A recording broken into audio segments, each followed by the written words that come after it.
মন দিয়ে কান দিয়ে শুনবেন, মনে অবশ্যই ধারণ করবেন। আসলে এই অবস্থাটা সবারই হয়।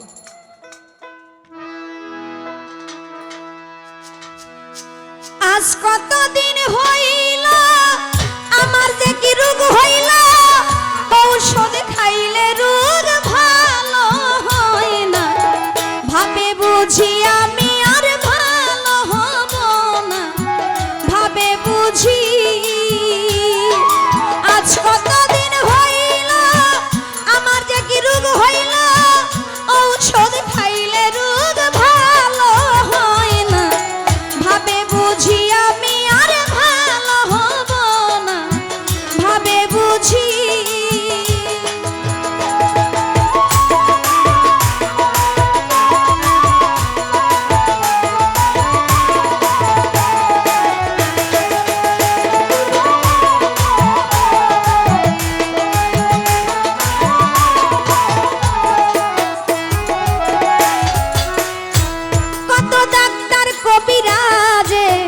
চিকিৎসা করে মোরে কেউ না ধরতে পারে রোগের নমুনা।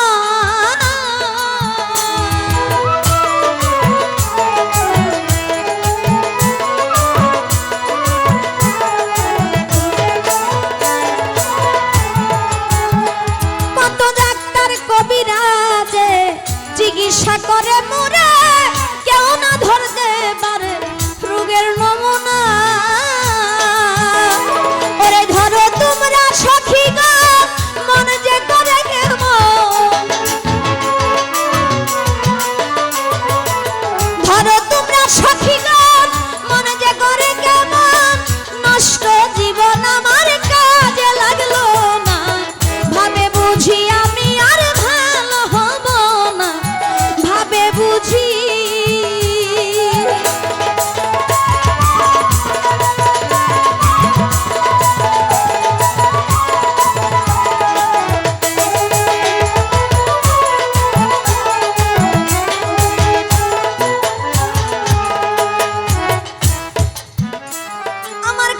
বসতে নাই শান্তি, অন্তরেতে অশান্তি, নাই সঙ্গের সাথীকে বুঝবে যন্ত্রণা।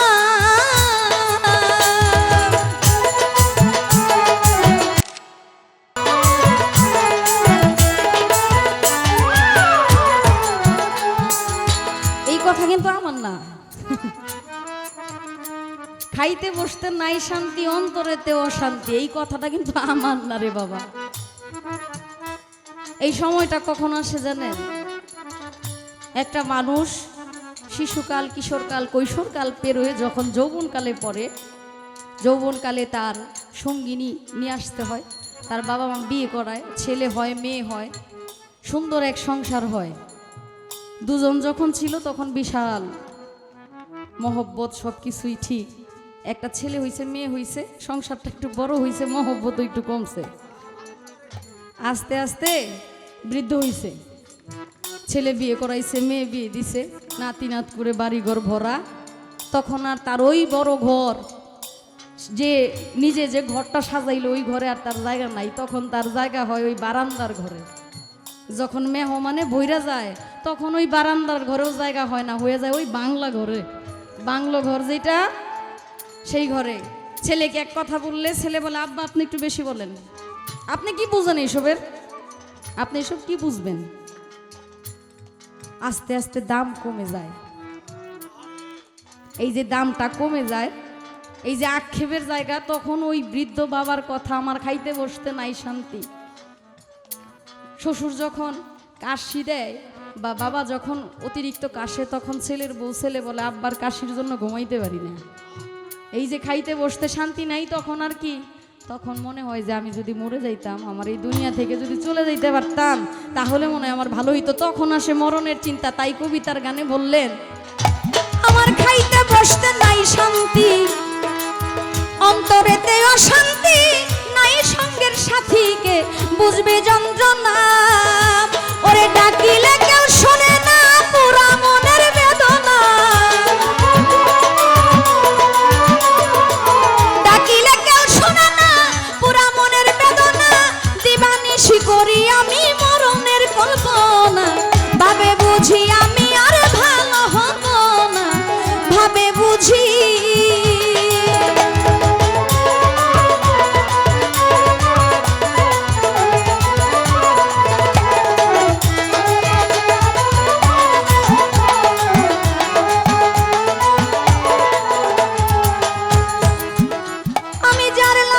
হইলাম রোগী, সে হয় নাই আমার সুখী, যেই রোগে আমি ভুগি বন্ধু বুঝাও বুঝে না।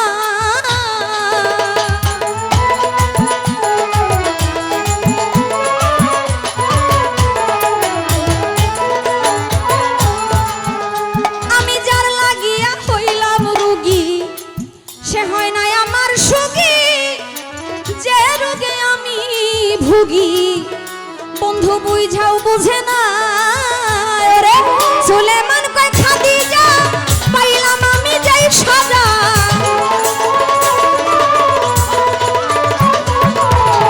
সুলেমান কয় খাদিজা, পাইলাম আমি যাই সাজা, এই প্রেমের নামটি আর মুখে লইব না, ভাবে বুঝি আমি আর ভালো হব না, ভাবে বুঝি।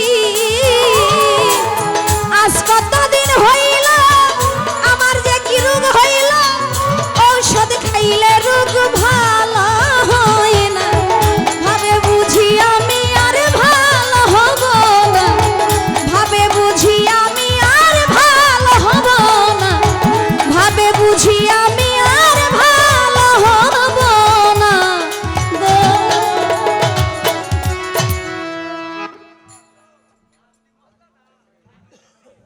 যাই হোক,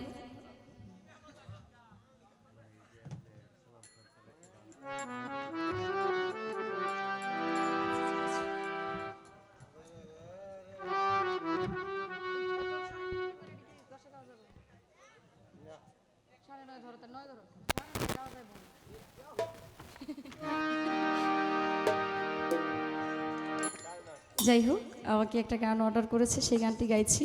আমি অনেক কৃতজ্ঞতা জ্ঞাপন করছি আমাদের যুবক ভাইদের প্রতি, কারণ আসলে আপনাদের ধৈর্য শক্তি অনেক বেশি, আপনারাই আমাদের আগামী দিনের ভবিষ্যৎ। কারণ এত রাত্র পর্যন্ত এত অল্প বয়সের ছেলেরা বাউল গানে থাকতে খুব কমই দেখা যায়। আসলে এটা মনে রাখতে হবে, ওনারাই নতুন প্রজন্মের ভবিষ্যৎ। এই যে গান শুনতেছে, এরাই একদিন কমিটির লোক হবে, দেখতেছে একদিন তারাই গান করাবে। দোয়া রইল এবং অনেক শুভকামনা রইল, মালিক যেন আপনাদেরকে দু এক পালা গান আমরা গাইতে পারি আপনাদের প্রজন্মে বা এই অবস্থায়।